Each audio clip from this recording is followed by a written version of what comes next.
تفسیر ضیاء القرآن جلد نمبر 3 16واں پارہ بسم اللہ الرحمن الرحیم سورہ مریم آیت نمبر 83 الم تر انا ارسلنا الشیاطین علی الکافرین تؤزهم عزا۔ ترجمہ، کیا آپ نے ملاحظہ نہیں کیا کہ ہم نے مسلط کر دیا ہے شیطانوں کو کفار پر، وہ انہیں اسلام کے خلاف ہر وقت اکساتے رہتے ہیں۔ سورہ مریم آیت نمبر 83 کی تفسیر۔ اگرچہ کفار کے پاس ان دلائل و براہین کا کوئی معقول جواب نہ تھا جو قرآن نے اللہ تعالیٰ کی توحید، شرک کے بطلان اور قیامت کے قائم ہونے پر پیش کیے، لیکن اس کے باوجود کفار کی ہرزہ سرائی اور یاوہ گوئی میں کوئی کمی نہ ہوئی۔ وہ برابر پھپتیاں کستے اور نامعقول اعتراضات کرنے سے باز نہ آتے۔ اس کی وجہ بتائی جا رہی ہے کہ شیطان انہیں اکساتے ہیں اور اسلام کی مخالفت پر ابھارتے ہیں، اس لیے یہ اپنی یاوہ گوئی سے باز نہیں آتے۔ ارسلنا ای سلطناہم، یعنی ہم نے ان کو کفار پر مسلط کر دیا۔ العزو، اکسانا، برانگیختہ کرنا۔ سورہ مریم آیت نمبر 84 فلا تعجل علیہم انما نعد لہم عدا۔ ترجمہ، پس عجلت نہ کیجیے ان پر نزول عذاب کے لیے، ہم گن رہے ہیں ان کے ایام زندگی کو اچھی طرح۔ سورہ مریم آیت نمبر 84 کی تفسیر، یعنی ہم ان کی زندگی کے دنوں کو گن رہے ہیں، جب وہ پورے ہو جائیں گے اور عذاب کا مقررہ وقت آ جائے گا تو یہ کیفر کردار کو پہنچ جائیں گے۔ سورہ مریم آیت نمبر 85 یوم نحشر المتقین الی الرحمن وفدا۔ ترجمہ، وہ دن جب ہم اکٹھا کریں گے پرہیزگاروں کو رحمان کے حضور میں معزز و مکرم مہمان بنا کر۔ سورہ مریم آیت نمبر 85 کی تفسیر۔ قیامت کے دن اہل ایمان کو جس عزت و تکریم سے بارگاہ الہی میں حاضری نصیب ہوگی اس کا ذکر ہو رہا ہے۔ وفد جمع ہے، اس کا واحد وافدن ہے، جیسے صاحبن کا صاحبن، اور بعض اہل لغت کی رائے میں یہ وافدین کا اسم ہے۔ اس کی تفسیر یہ کی گئی ہے یعنی وہ اپنی طاعتوں کی سواریوں پر سوار ہو کر حاضر ہوں گے۔ عمر بن قیس نے کہا کہ جب مومن قبر سے اٹھے گا تو اس کا عمل ایک خوبرو انسان کی شکل میں اس کا استقبال کرے گا اور اس کا جسم خوشبو سے مہک رہا ہوگا۔ وہ اس مومن سے پوچھے گا کیا تم نے مجھے پہچانا؟ وہ کہے گا نہیں، مجھے صرف اتنا معلوم ہے کہ اللہ تعالیٰ نے تیری شکل دلاویز بنائی ہے اور تیری مہک عطر بیز ہے۔ وہ کہے گا میں تیرا عمل صالح ہوں، دنیا میں میں تجھ پر سوار رہا، آج میں تجھ کو کندھوں پر اٹھانے کے لیے آیا ہوں۔ حضرت عبد الرحمن بن ابو بکر صدیق رضی اللہ عنہما سے مروی ہے کہ حضور نبی کریم صلی اللہ علیہ وآلہ وسلم نے ارشاد فرمایا، میرے پروردگار نے مجھے میری امت سے 70,000 ایسے عطا فرمائے جو جنت میں بغیر حساب داخل ہوں گے۔ حضرت عمر رضی اللہ عنہ نے عرض کی، یا رسول اللہ، کیا اچھا ہوتا اگر آپ اس سے زیادہ کے متعلق سوال کرتے۔ رؤوف الرحیم آقا نے فرمایا، اے عمر، میں نے زیادہ کے لیے درخواست کی اور مجھے میرے رب نے اس قدر عطا فرمایا۔ اس قدر کی وضاحت کرتے ہوئے اپنے ہاتھوں کو کھول دیا اور اپنے دونوں بازوؤں کو کشادہ کر دیا اور کلاوہ بھرا۔ ہشام کہتے ہیں یہ اللہ تعالیٰ کا عطیہ ہے جو اس نے اپنے محبوب کو دیا اور اس کی تعداد معلوم نہیں ہو سکتی۔ عمر بن حزم انصاری سے مروی ہے کہ 3 دن تک رسول کریم صلی اللہ علیہ وسلم کا یہ معمول رہا کہ صرف نماز پنجگانہ کے لیے تشریف لاتے اور پھر خلوت نشین ہو جاتے۔ چوتھے دن جب حضور صلی اللہ علیہ وسلم حسب معمول تشریف لائے، ہم نے عرض کی، یا رسول اللہ، حضور 3 دن تک ہم سے الگ تھلگ رہے، یہاں تک کہ ہمیں یہ اندیشہ ہونے لگا کہ کوئی حادثہ وقوع پذیر ہو گیا ہے۔ آقا و مولا صلی اللہ علیہ وسلم نے ارشاد فرمایا، اے میرے صحابہ، فکر و اندیشے کی کوئی بات نہیں، بڑا دل خوش کن واقعہ ہوا ہے۔ میرے رب نے میرے ساتھ یہ وعدہ فرمایا کہ میری امت سے 70,000 آدمی کو بلا حساب جنت میں داخل فرمائے گا۔ میں اپنے رب سے 3 دن تک اس تعداد میں اضافے کی التجا کرتا رہا، پس میں نے اپنے پروردگار کو بڑا عظیم اور کریم پایا اور اللہ تعالیٰ نے 70,000 کے علاوہ ان میں سے ہر شخص کے ساتھ 70,000 عطا فرمایا۔ سورہ مریم آیت نمبر 86 وَنَسُوقُ الْمُجْرِمِينَ إِلَى جَهَنَّمَ وِرْدًا۔ ترجمہ، اور اس روز ہانک کر لائیں گے مجرموں کو جہنم کی طرف پیاسے جانوروں کی طرح۔ سورہ مریم آیت نمبر 86 کی تفسیر۔ سوق پیچھے سے ہانکنے کو کہتے ہیں جو ذلت پر دلالت کرتا ہے۔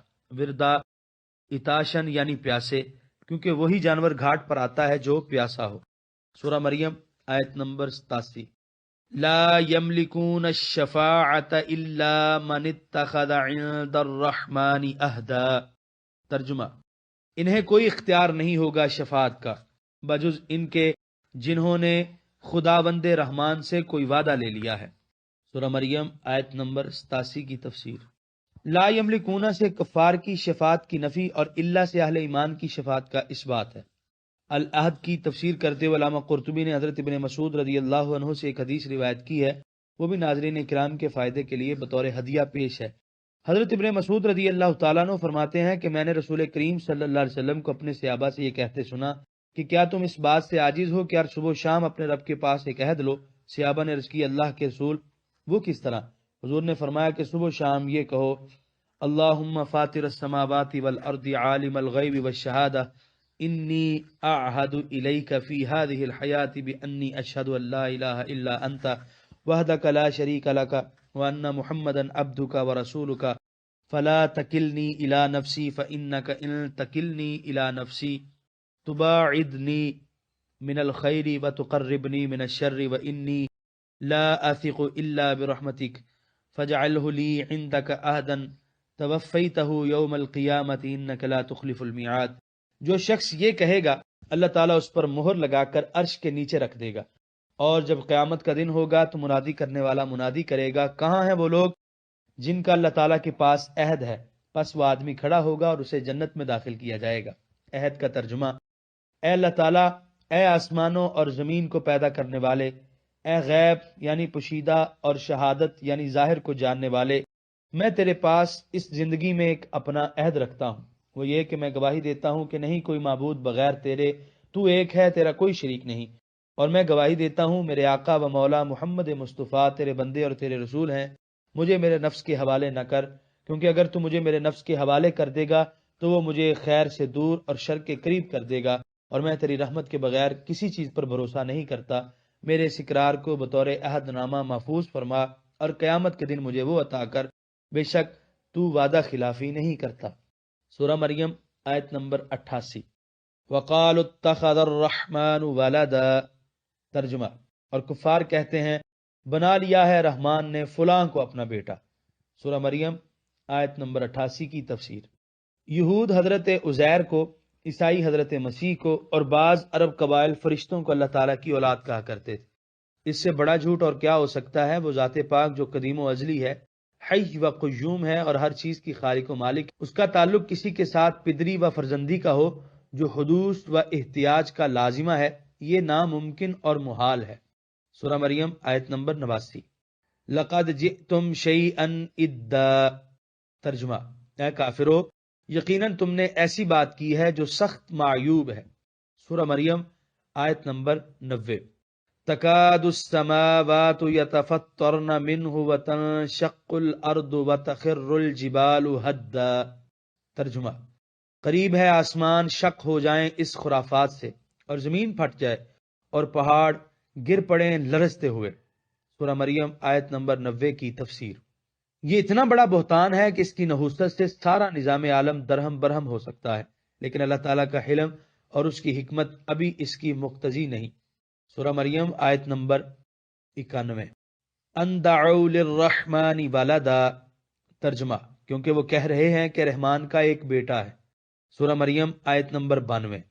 وما ينبغي للرحمن ان يتخذ ولدا، ترجمہ: اور نہیں جائز رحمان کے لیے کہ وہ بنائے کسی کو اپنا فرزند۔ سورہ مریم آیت نمبر 92 کی تفسیر۔ وہ رحمان ہے، اسے گناہگار انسانوں کو بخشنے کے لیے اس امر کی حاجت نہیں کہ اس کا ایک بیٹا ہو، اور اس معصوم اور بے گناہ کو دنیا بھر کے بدکاروں اور سیاہکاروں کی پاداش میں سولی چڑھایا جائے، بلکہ وہ رحمان ہے، اس کی رحمت کا دامن بڑا وسیع ہے۔ اس طرح عیسائیوں کے عقیدہ کفارہ کی جڑ اکھیڑ کر رکھ دی۔ چند الفاظ: ادا ای منکرن عظیمہ یعنی سخت معیوب اور قبیح چیز، حدا ایسا گرنا جس سے بڑا دھماکہ پیدا ہو۔ الدو کی جمع لدن ہے، اس کا معنی ہے سخت مخالفت کرنے والا، اس سے الد الخصام ہے۔ ابو عبیدہ امام لغت و نحو کہتے ہیں الد الذی لا یقبل الحق، یعنی جو حق کو قبول نہ کرے اور باطل کا مدعی ہو۔ رکزہ ایسی آواز جو سمجھ نہ آئے۔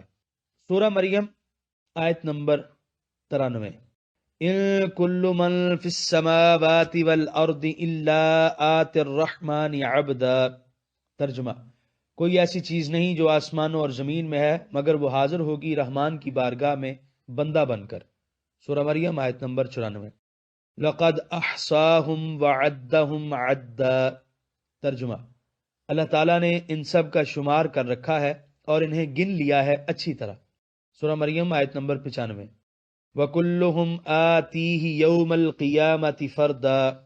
ترجمہ، اور وہ سب پیش ہوں گے اس کے سامنے قیامت کے دن تنہا۔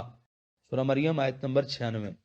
ان الذین آمنوا وعملوا الصالحات سیجعل لهم الرحمن ودا۔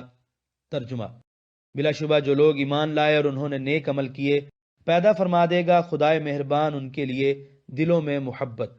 سورہ مریم آیت نمبر 96 کی تفسیر۔ حضور نبی رحمت صلی اللہ علیہ وسلم کا ارشاد گرامی ہے، جب اللہ تعالیٰ اپنے کسی بندے سے محبت کرنے لگتا ہے تو جبریل کو فرماتا ہے کہ میں فلاں شخص سے محبت کرتا ہوں، تو بھی اس سے محبت کر، تو جبرائیل بھی اس سے محبت کرنے لگتا ہے۔ پھر آسمان والوں میں یہ اعلان کیا جاتا ہے کہ اللہ تعالیٰ فلاں بندے سے محبت کرتا ہے، تم بھی اس سے محبت کرو، بس تمام آسمان والے اس سے محبت کرنے لگتے ہیں۔ اس کے بعد زمین میں اسے مقبولیت عامہ بخشی جاتی ہے۔ یہی وجہ ہے کہ اہل حق کو ابتدا میں اگرچہ بڑی مزاحمتوں کا سامنا کرنا پڑتا ہے، ان کے خلاف مخالفت کے طوفان امڑ آتے ہیں، طرح طرح کی تہمتیں لگا کر انہیں بدنام کرنے کی کوشش کی جاتی ہے، لیکن آخر کار ان کی بے داغ سیرت اور دل آویز شخصیت دلوں کو موہ لیتی ہے۔ مخالفت کرنے والے ان کے جانثار ساتھی بن جاتے ہیں، بہتان لگانے والی زبانیں ان کی شناہ گستری میں زمزمہ سنج ہو جاتی ہیں، بادشاہ ملک فتح کر سکتے ہیں، ان کے سامنے گردنیں خم ہو سکتی ہیں، لیکن دل کی نگری میں وہ قدم نہیں رکھ سکتے۔ یہ انعام اللہ تعالیٰ صرف اپنے مقبول بندوں پر فرماتا ہے کہ لوگوں کے دلوں میں ان کی محبت جاگزیں فرما دیتا ہے۔ سورہ مریم آیت نمبر 97۔ فَإِنَّمَا يَسَّرْنَاهُ بِلِسَانِكَ لِتُبَشِّرَ بِهِ الْمُتَّقِينَ وَتُنذِرَ بِهِ قَوْمًا لُدًّا۔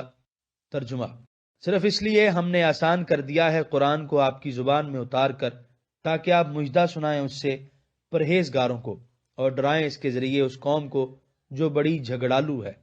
سورہ مریم آیت نمبر 98۔ وَكَمْ أَهْلَكْنَا قَبْلَهُمْ مِنْ قَرْنٍ هَلْ تُحِسُّ مِنْهُمْ مِنْ أَحَدٍ أَوْ تَسْمَعُ لَهُمْ رِكْزًا۔ ترجمہ، اور کتنی قومیں تھیں جن کو ہم نے ہلاک کر دیا ان سے پہلے، کیا محسوس کرتے ہو ان میں سے کسی کو یا سنتے ہو ان کی کوئی آہٹ؟